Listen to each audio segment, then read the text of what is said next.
साथियों नमस्कार, मैं हरिश्चंद्र बर्णवाल। आज अगर यूक्रेन में इंडियन स्टूडेंट्स फंसे हुए हैं तो ये किसकी जिम्मेदारी है, मोदी की या कांग्रेसी सरकारों की? आज अगर यूक्रेन में किसी भारतीय विद्यार्थी की मौत होती है तो इसके जिम्मेदार मोदी हैं या फिर वो कांग्रेसी सरकार जो दशकों तक सत्ता में रहने के बाद भी विद्यार्थियों के लिए मेडिकल कॉलेज मुहैया नहीं करा पाई। ये आरोप सुनकर आपको अटपटा लग सकता है, लेकिन आंकड़ों से यही हकीकत सामने निकल कर आती है।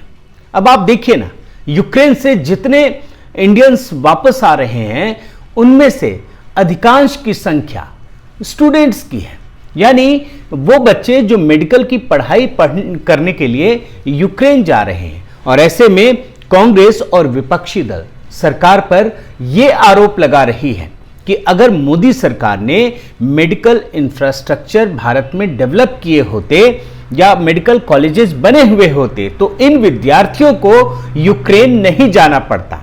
अब मैं आगे की बात बताऊं, पहले आप देख लीजिए कांग्रेस का मुखपत्र नेशनल हेराल्ड क्या लिखता है। Indian students in Ukraine questions over India's medical education, admissions bottlenecks and high costs of medical study in India. मतलब कॉस्ट की भी बात हो रही है। Drive some 10,000 Indians abroad each year to study medicine in countries like China, Russia, Ukraine and even Bangladesh. मतलब कांग्रेस का जो आरोप है, मैं आपको सरल भाषा में समझाता हूं कि एक तो मेडिकल की पढ़ाई का खर्च अधिक होने और भारत में सीटों की कम संख्या होने की वजह से हर साल करीब 10,000 भारतीय युवा चीन, रूस, यूक्रेन और यहां तक कि बांग्लादेश पढ़ने के लिए जा रहे हैं। अब आरोपों का एक और सिलसिला शुरू होता है। मतलब सिर्फ बात यहीं तक नहीं है। कर्नाटक के जनता दल एस के नेता और पूर्व मुख्यमंत्री एच.डी. कुमार स्वामी ने, देखिए आप ये रिपोर्ट, नीट का विरोध करने का उनको मौका मिल गया तो वो भी लग गए हैं। नवीन्स डेथ, ये कुमार स्वामी की है, Naveen's death is reflection of NEET's shameless face. अब ये दूसरी रिपोर्ट देखिए, medical students death in Ukraine triggers growing opposition to NEET in Karnataka.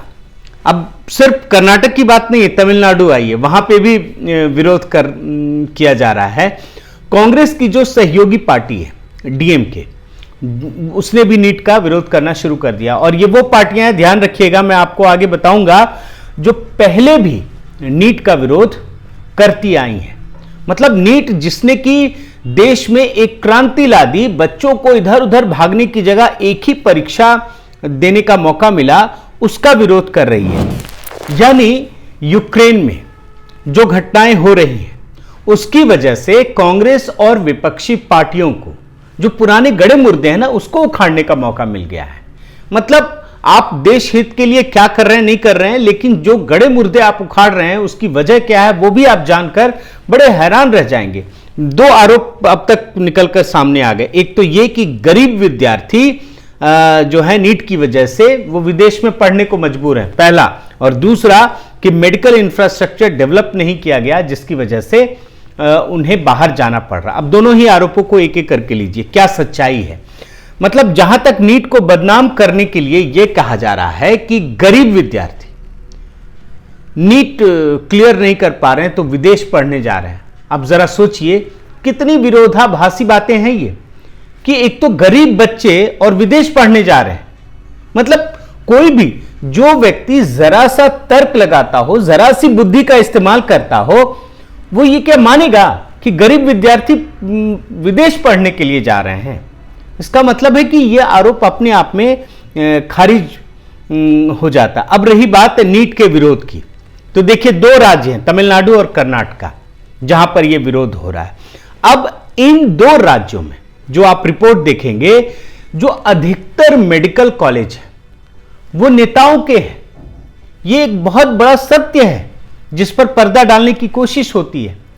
अब आप देखिए कि इन दो राज्यों में एक एक मेडिकल सीट के लिए करोड़ों रुपयों की उगाही होती है, नीलामी होती है। मतलब करोड़ों रुपए ले लिए जाते हैं। अब क्या है, मोदी जी ने ये करोड़ों की कमाई बंद कर दी, उनकी दुकानों पर ताला लगा दिया। जैसे ही नीट आया, अब तो आप योग्यता से ही आपको मौका मिलेगा, आपका एडमिशन होगा।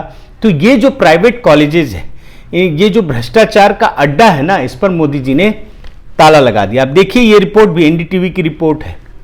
To many politician run colleges Tamil Nadu, why NEET is a convenient villain, the political economy of medical admissions in Tamil Nadu. मतलब जाहिर है ये नेता यूक्रेन के बहाने अपनी जो बंद दुकान है उसे खोलने की कोशिश कर रहे हैं।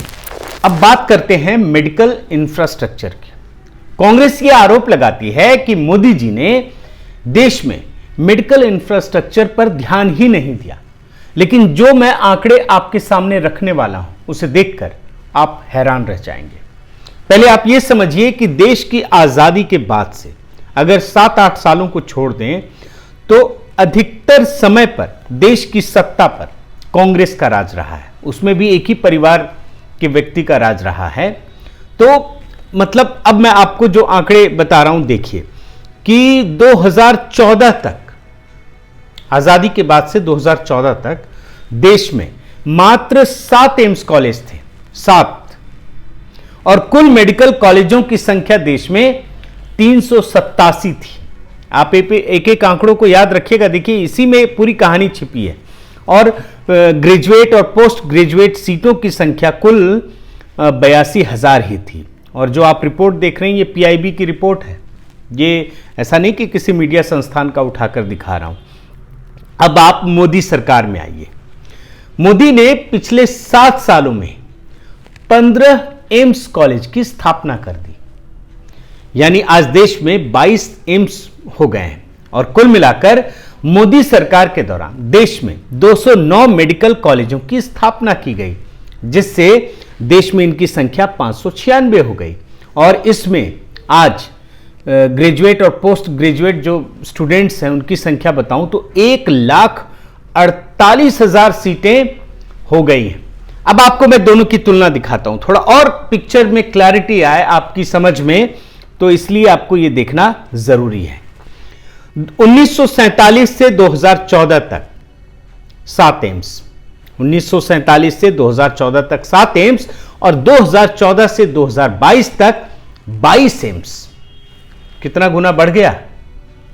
अब 1947 से 2014 तक 387 मेडिकल कॉलेज, और 2014 से 2022 तक 596 मेडिकल कॉलेज। अब सीटों की भी बात कर लेते हैं।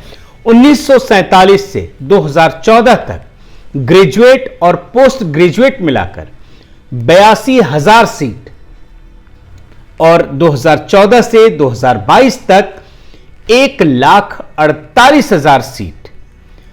मतलब अब आपको यह समझ में आ गया होगा जो मोदी जी बार बार कहते हैं ना, 70 साल बनाम 7 साल।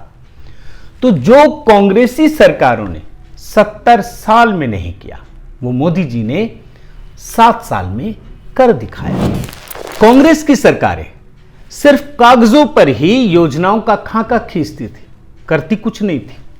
मतलब यह बहुत बड़ा बयान है, लेकिन मैं जो आपको आंकड़े दिखाने जा रहा हूं उससे आपको बहुत सारी चीजें पता चलेंगी कि कांग्रेस सरकार ने किस प्रकार सिर्फ योजनाओं मतलब मन में सोचा, लेकिन उसे अमली जामा पहनाने का काम, और वो भी बड़े लेवल पर जाकर, लार्ज स्केल पर जाकर प्रधानमंत्री मोदी ने किया। अब आप ये रिपोर्ट देखिए, इसमें कांग्रेस ने 2012 में यह सोचा कि देश में मेडिकल कॉलेज के साथ ग्रेजुएट सीटों की संख्या 50,000 से बढ़ाकर 80,000 कर देंगे। बहुत अच्छी बात है भाई, आप सोच तो रहे हैं, लेकिन हुआ क्या?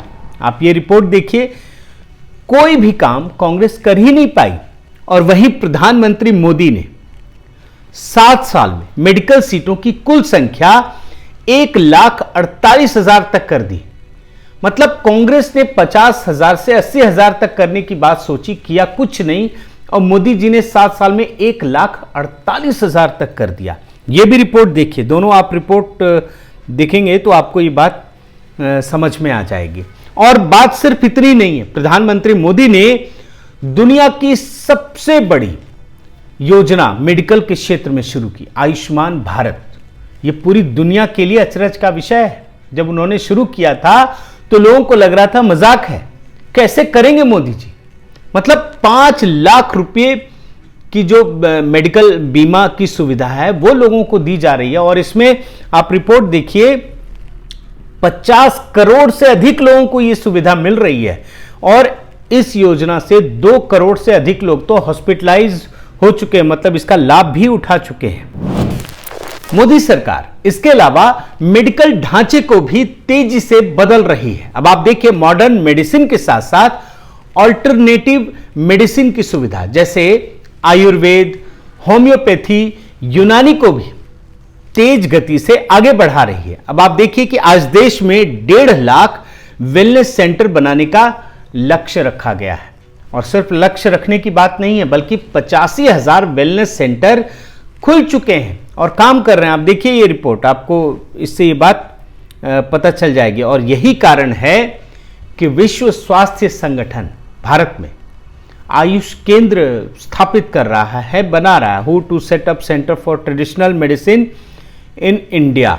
और मतलब मोदी सरकार के काम करने की गति इतनी तेज है, अभी मैं सिर्फ मेडिकल फील्ड की बात कर रहा हूं, इतनी तेज है कि जो हु का मापदंड है वर्ल्ड हेल्थ ऑर्गेनाइजेशन का, उसको भी भारत प्राप्त कर लेगा, जो कांग्रेस की सरकारों के समय सिर्फ एक सपना लगता था।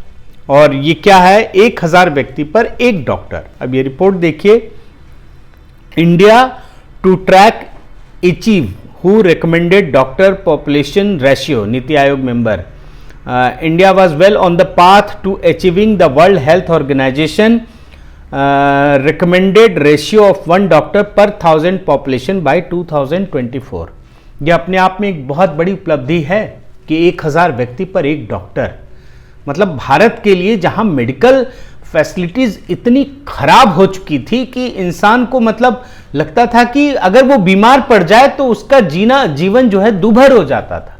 इन परिस्थितियों में अगर आप वर्ल्ड हेल्थ ऑर्गेनाइजेशन के मापदंड को प्राप्त करने की सोच रहे हैं, उस दिशा में कदम बढ़ा रहे हैं, तो ये मोदी सरकार की बहुत बड़ी उपलब्धि है।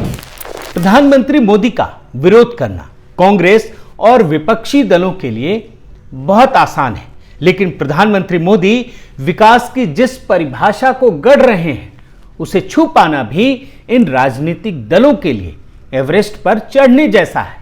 बहुत बहुत धन्यवाद। आपसे गुजारिश है कि आप मेरे इस चैनल को जरूर सब्सक्राइब करें, लाइक करें, शेयर करें, कमेंट करें और इस बेल आइकन को प्रेस करना मत भूलिएगा। नमस्कार।